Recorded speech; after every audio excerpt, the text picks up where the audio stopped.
Dave Cooper, President of the International College Alumni Association. We're putting this event on, and I'd like to welcome you all here. This is a college reunion year for me. I don't know if everyone knows, but we're starting college reunions. This is actually the 15th anniversary of my 20th reunion. So hopefully none of you are really good at math. You can pick one number or the other. So I just wanted to take a moment to give you a little background on the International College Alumni Association. So just to start out, the Alumni Association really exists to support the college, to foster communication between the college and its alumni, and to provide opportunities for alumni to stay in touch with each other.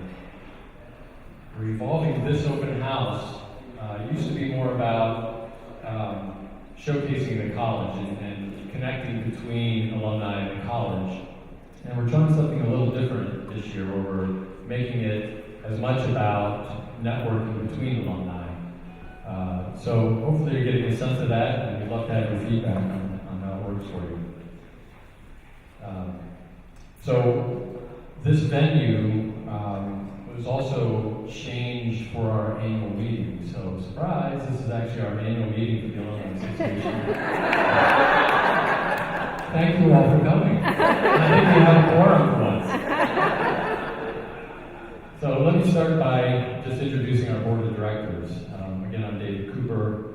We have Lisa Parker-Adams, Lisa Simstead, Laurie Horan, Kalebe Nobre, Chloe Kund, Kirk Hazen, Laura Nash, and Cara Dom on our board right now. So I'd really like to thank all those people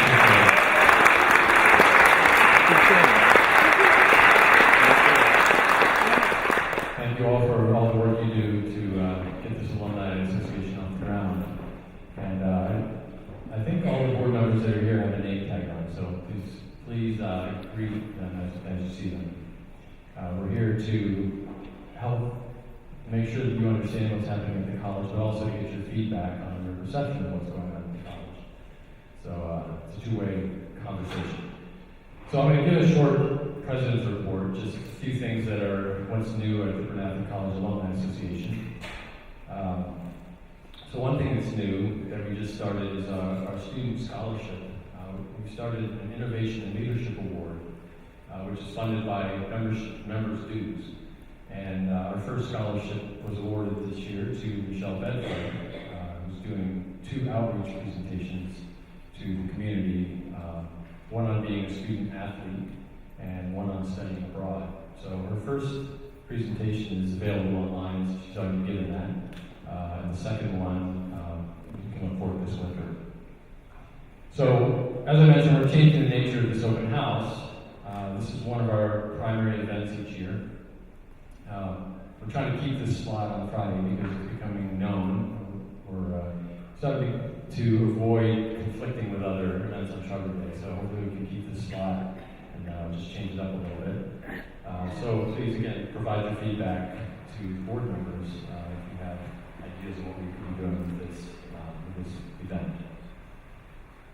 So our second primary event is graduation support, and we have board members and volunteers that act as hosts at the graduation dinner, and we started giving a gift to all the new graduates to acknowledge that they're becoming alumni.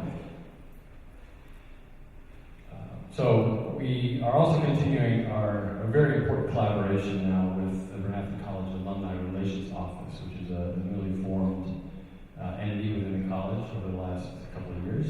And the primary person we deal with is the Director of Alumni Relations, which is Amanda Lichtenstein. She's here, she's at the alumni table.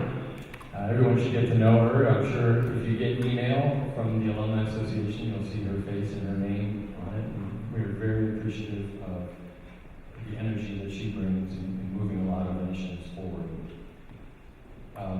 So as part of that collaboration, you also should be receiving, or should have seen, hopefully, the Alumni Magazine, which is a collaboration with the Alumni Relations and the College Communications Office. There's some copies on the table over there. If you haven't seen it, it's very informative. It gives you a lot of insight It's very professionally done. I hope you've all seen it, but if you haven't, pick up a copy. It's great stuff. We also have a series of email newsletters coming out. If you're not getting those and you'd like to, please stop by the alumni table and make sure we have your email address. There's a lot of information coming out from the Alumni Association and from the Alumni Relations Office about things that are happening at the college that you're invited to participate in.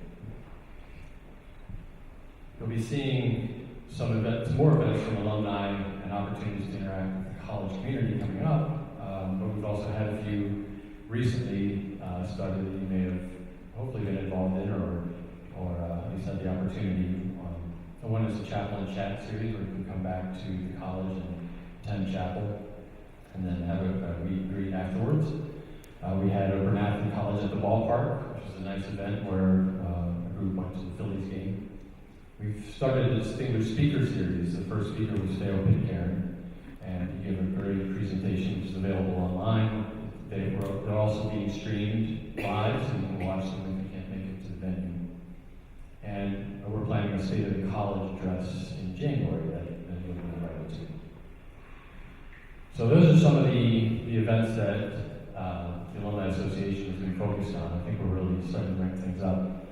I wanted to just take another minute and talk about engagement of young alumni into the Alumni Association. I think this is something that's a priority for us. I think it's really important, and it requires us to take a step back and look at the changing demographic of our alumni base. We have mostly four-year graduates, and I've said this before, but I'll say it again, mostly four-year graduates whose alma mater is Bernathen College and only Bernathen College. Many of us came up through the system when it was the norm to come here for a year or two, maybe get an AA degree, and then move on, and you end up with two alma maters, or you may not associate as your primary place where you graduated as being Bernathen College. And now the majority are four-year graduates, and this is their alma mater. And so very quickly, the four-year graduates are going to outnumber us AAs that are out there in the community. And I think we really need to be aware of that and decide how we're going to adjust what we do as an alumni association on that basis. So one other observation I have, and this is kind of a generalization, and if any of you millennials out there want to take me to task on this, feel free. But I have made some observations, and I've had it confirmed by some folks of that age group, call them the millennials, which is college age now, maybe going into late high school age and early graduates. There's a sense out there that joining an organization just because an organization asks you to join and pay and be a member is not all that appealing. It's much more important, and I take my hat off to this generation because they're trying to do the right thing. They want to get involved. You want to get involved. I see the number you got here, and I honor that and I respect that, and I'm trying to come to terms with how that affects what we do as an alumni association and how we go about our membership. And we're talking about this often on our board. We'd love to have your input. I see, I use this example a lot, and I've had this example fed back to me recently that, the people of that generation, of the millennial generation, are happy to, when Wikipedia comes up, they use it regularly, and when Wikipedia comes up and says, I'd like to have a donation, it's a great cause. You don't have to be a member of anything. They send their money in because they're getting a benefit out of it. As opposed to having someone maybe send a letter that says, time for you to join the Alumni Association, send in your $25. And you're thinking to yourself, well, am I already a member of this, or am I really supposed to re-sign up? So the point is, we're really rethinking how membership should work for the Alumni Association. So you'll hear a little bit more about that. We're going to make a little change tonight in terms of our procedure along those lines. So since this is our annual meeting, I have to mention that there is a treasurer's report. I'm not going to go through it. It's available at the table if anybody would like to see what our finances look like. We do rely on contributions from members. We have lifetime memberships and active members who pay a due, which allows us to do some of the things that I mentioned earlier.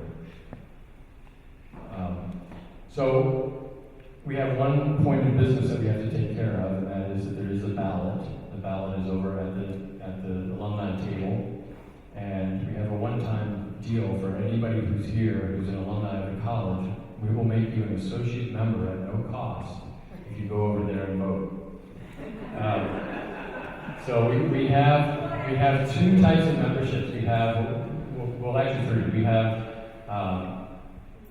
associate member, which I just mentioned, which we give to graduates, for example, and people who participate. We have active members who are members who pay dues. And so we encourage associate members to become active to help us do some of the things that we want to do. And hopefully we're doing some things that you're getting excited about, so you'll want to contribute. And then we have like a lifetime membership option as well, which means we'll stop bugging you about being a member every year. But it comes at a cost.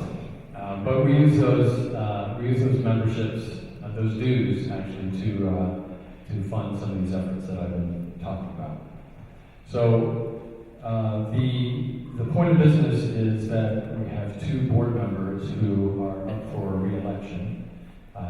Typically the way that the board membership works is that the board is authorized to appoint members based on the committee within the board, because we have people coming and going sometimes during the year, and then we affirm those appointments or those nominations at the next annual meeting. So there's two of us. I'm one of them, and Laurie Gray is the other, who have been on the board for 5 years, and our bylaws say that we need to be reelected or replaced. So we're on the ballot. We also have one member who's retiring from the board, that's Lisa Sinstead. So I'd really like to, wherever she is, thank her for, I think it's something like 9 years of service. Before the bylaws were even written, there she is, over at the alumni table. She's been involved in this and helping us ramp things up for many, many years. She's been acting as treasurer lately, and in the past has had meetings with that as well, so she's been very active and a great part of the board. So thank you, Lisa.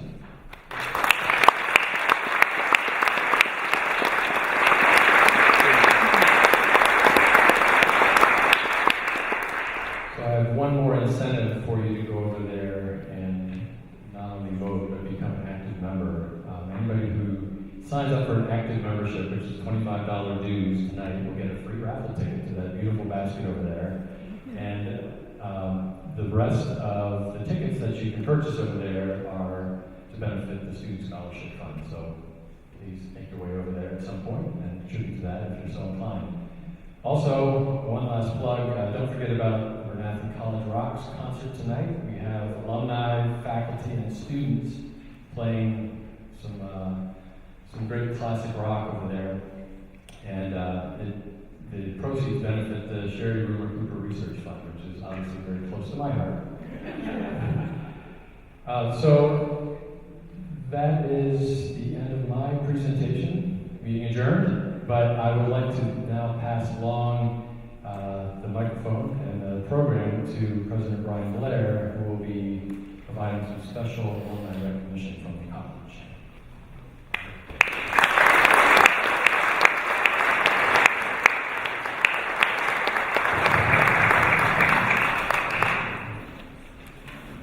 Good evening. I feel like I'm in my living room. I think you are. Yes, I am.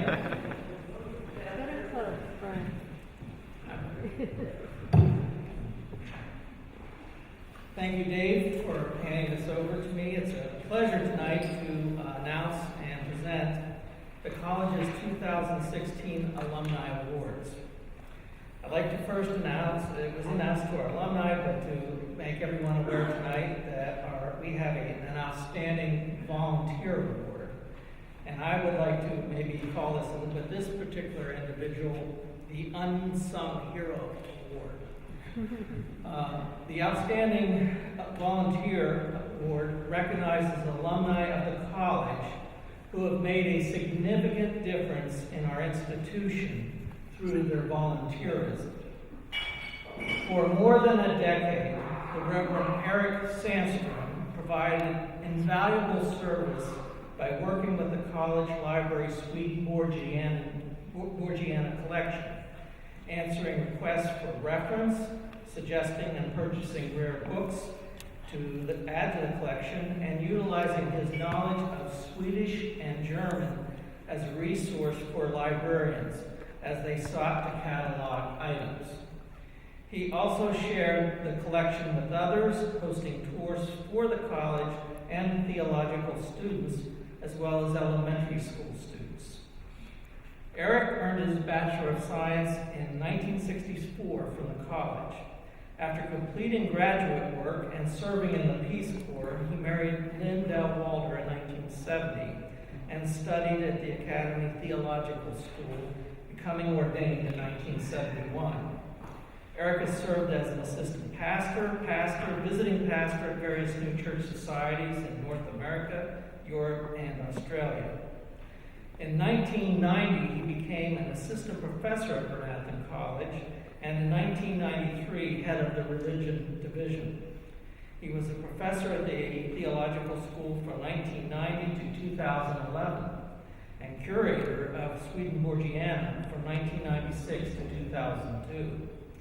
He earned an MA degree and a PhD in religion at Temple University by 2006, and he served as editor of New Church Life from 2006 to 2010. I'm getting exhausted reading. He continued volunteering for Swedenborgiana from 2002 until 2016. And he, as you may know, lives in Huntington Valley with his wife and has 4 children and 12 grandchildren. I just want to finally add that when I first started my position here, I always would walk over and visit Carol Odner on occasion, and I'd see Eric toiling down in the lower collection where we keep these collections. And he has been doing this for years, serving the college. He's not received the recognition that he deserves, and it's really with great pleasure that we recognize him tonight. So please, Eric, come up and receive our recognition.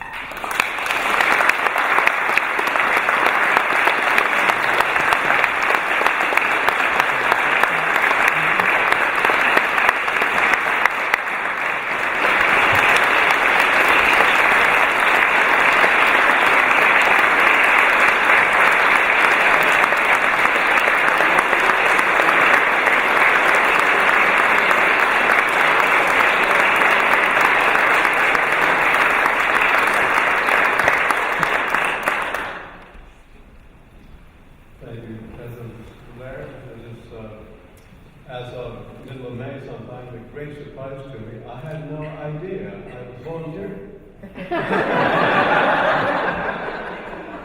And I guess the reason for that is that working in Swedenborgiana, especially for a minister, is almost dangerous. It's so fun because you don't have people to deal with. And as a pastor, you have to have annual general meetings and creeds and so forth. In college, and then in law school, you have students and grading papers. Here are just books, just sitting there, behaving perfectly all the time. And they just tell you everything goes well. But it's dangerous in the sense that dealing with the pages of the Heavenly Doctrines, the prime collection, the crown of all our collection, are the first editions of the Heavenly Doctrines. Have you seen them? Can you touch them? If you get one of those and pass it like football or somebody, don't do that. But those books are fantastic. They came out 1749 to 1758 rather, in London. Lewis and Hart published them. And then from 1763 to 1771 in Amsterdam. And you know the publisher there only because Kuno Metzger worked at the shop of François Champignon. in Amsterdam when he was printing Kunju de Love. And so we know that's a printer in Amsterdam, in French.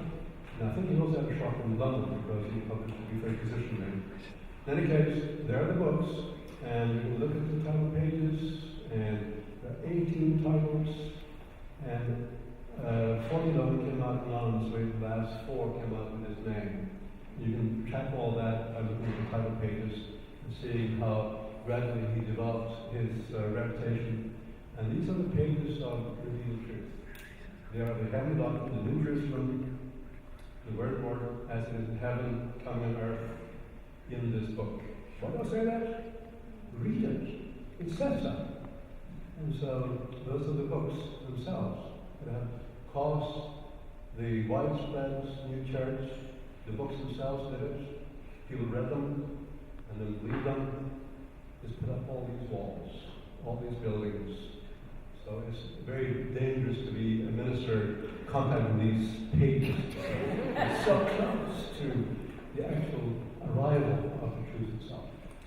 But thank you so much for this. A great honor. I didn't expect, but thank you Well so much. deserved.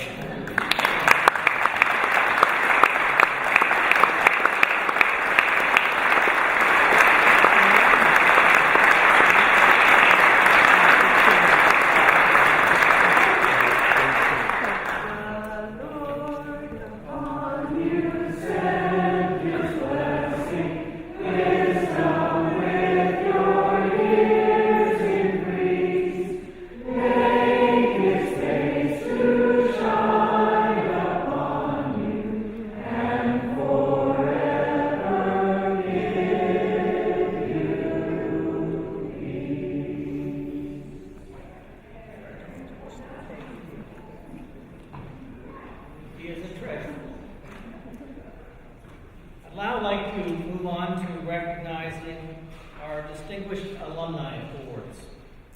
We have 3 individuals this year that we think represent the perfect model of alumni who have attended the college or graduated from the college and have gone on to serve great uses either in the church, in the community, for their fellow man, for the government, or all types of different uses. And so the first person we'd like to recognize tonight is Cara Cooper Dawn. Cara was...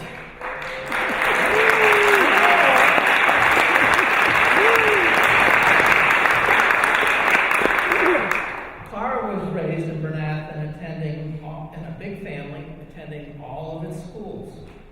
At Bernathen College, she focused on religion and sacred languages, and had summer jobs working on projects involving Swedenborg's Latin. After graduation, she taught Latin at the A&C secondary schools for 3 years. She married Scott Daum and welcomed 3 wonderful children. Cara has served in many volunteer roles and worked as a consultant for Bruce Rogers' translations of several of Swedenborg's works.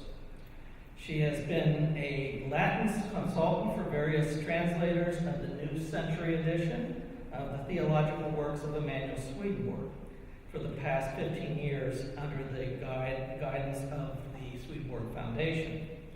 And she feels blessed to spend her days working with words and the Word. She also enjoys helping with the Swedenborg and Life show and being a dear reader for Jonathan Rose's Spirit and Life Bible study. She is a member also of the Bernathen Cathedral Choir, and by one more footnote, she now works back on the campus of Bernathen College, where the Swedenborg Foundation New Century Edition team is now relocated. So please join me in congratulating Cara Daum.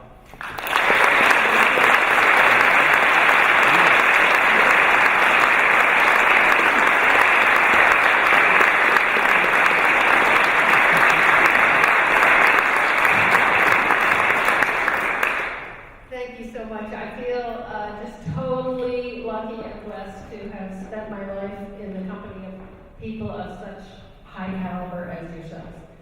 Honestly.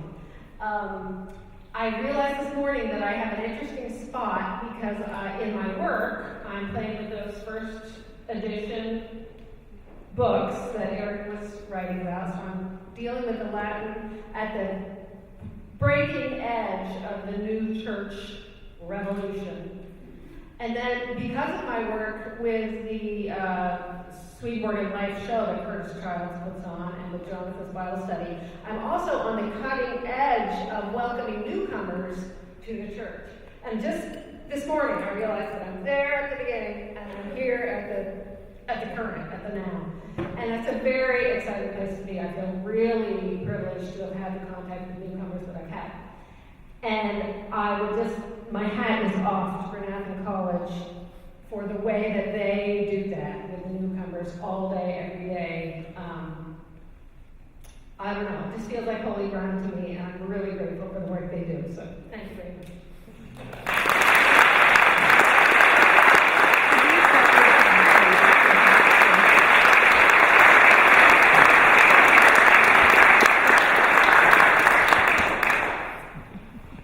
Tonight I want to say that we kind of have a unique situation here, and that we have two alumni were recognized that both had the same last name. Earlier this past spring, when we worked on who we wanted to recognize as Alumni of the Year, I called Cara and Scott Dom up and said I had some important business to talk to them about. They weren't quite sure what I was coming for, and they were very, very relieved to see that we wanted to recognize all the great contributions they've made to the Academy and to the church. So our second nominee recognition for Alumni of the Year is Scott Dom. Scott graduated from the boys' school in 1973, and he graduated from the college with a BS degree in education in 1978. He earned his master's degree in secondary English education in 1980 from the University of Maryland. Scott moved to Bernathen following that education, where for the next 20 years he taught a variety of subjects, including computer programming, math, study skills, and English for the academies, the New Church secondary schools. He coached basketball, which he dearly loves. He served as a house parent and a dining hall manager. And of course supervised a lot of wayward students in clubs and all sorts of other activities. Scott moved into the administration, serving as principal of the boys' school for 10 years. He had transitioned into his current role as coordinator for the General Church schools, in which he serves a very important use as advisor to the administrators of General Church schools and oversees curriculum development, manages the teacher support and evaluation process, and creates professional development programs for educators. Of course, he's married to Cara Cooper, who he married in 1986. They have 3 wonderful children, Ethan, Simon, and Ivy. Ivy now is known as Ivy Sinstead. So please join me in congratulating Scott Dom.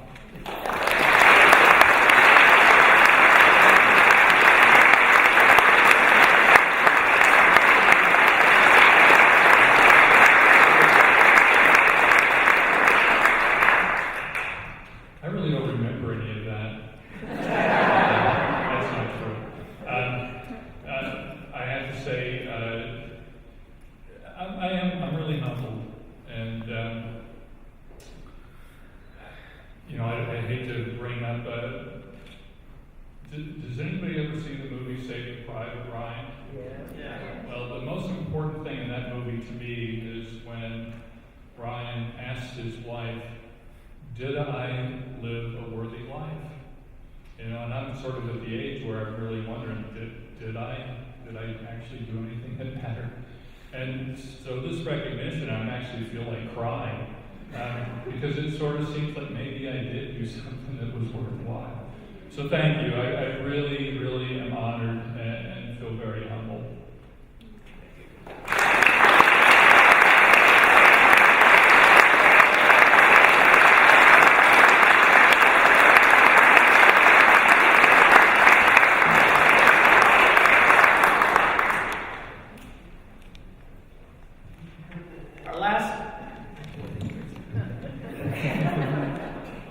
Our last wish to recognize is a gentleman that has been a great public servant and done remarkable things both for his community and for his country. I'd like to let you know that David Radcliffe is our third nominee tonight. He serves as a strategist for the Office of the Secretary of Defense, where he specializes in security cooperation, counterterrorism policy, and sub-Saharan African security issues. He is currently leading efforts to redraft the laws that govern how we provide security equipment and training to other countries. David enlisted in the U.S. Army as an infantry soldier and served as a non-commissioned officer with the 1st Ranger Battalion.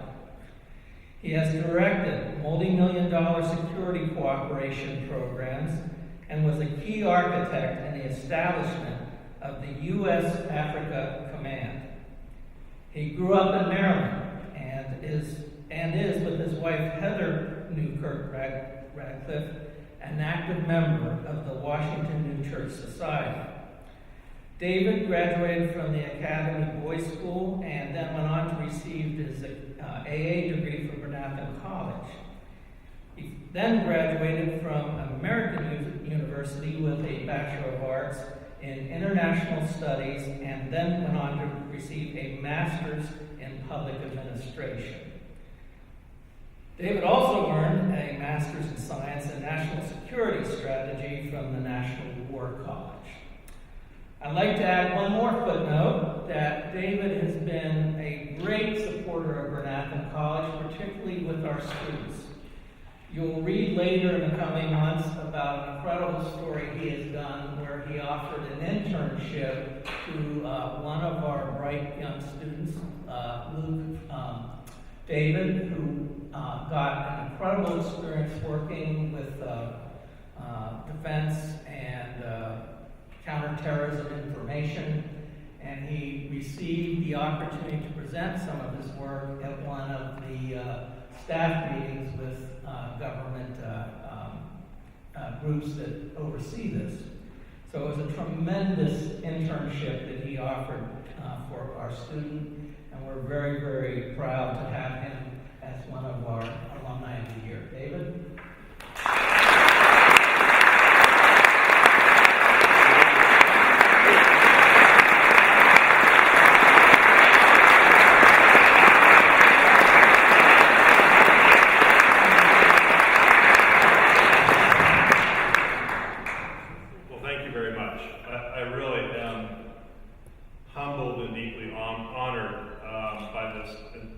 Totally unexpected award.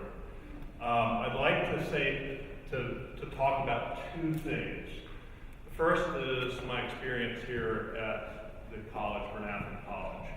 I was not a stellar student. I don't see any of my teachers, so I probably could say I was an A student and you'd all believe me. That wasn't true.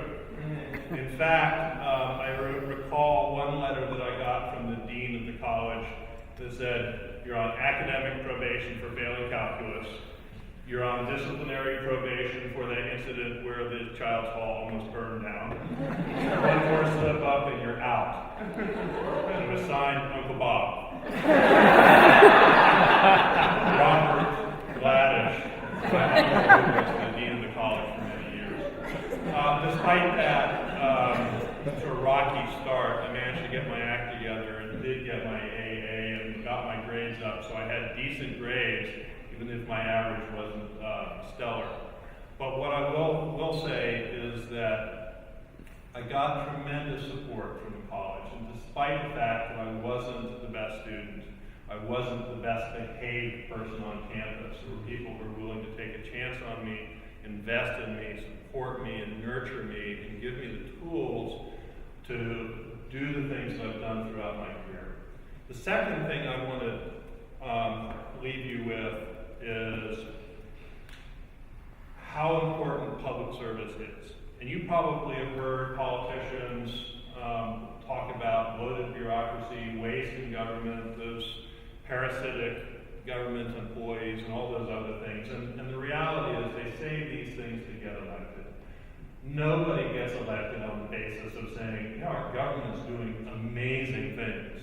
They have to get people angry or motivated some way to go vote. And often the federal government worker, the federal government bureaucracy is a convenient punching bag. So what I want to tell you is that the life of public service at the federal level is incredibly rewarding because you're able to affect the lives of so many people across the country and around the world. And I think that, the experience, I've had 3 college students come and do internships with me in the Pentagon where they've been able to see the caliber of the federal workforce and see the types of work that we do.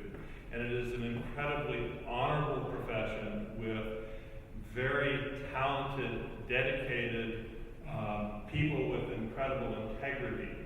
And I think that what the Bernathen College does in terms of prepare its students for a life of service is directly in line with what we do as civil servants, as bureaucrats in the federal government.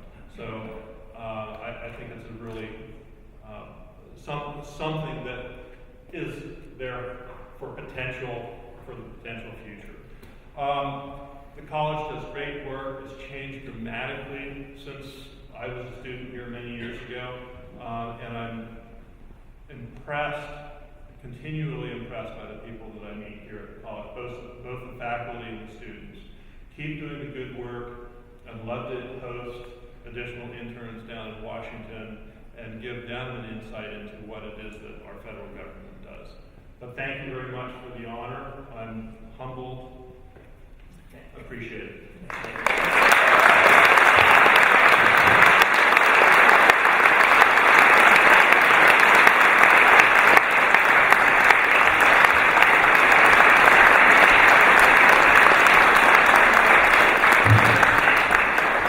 I think that leaves us with just being social for the rest of the evening. Thank you.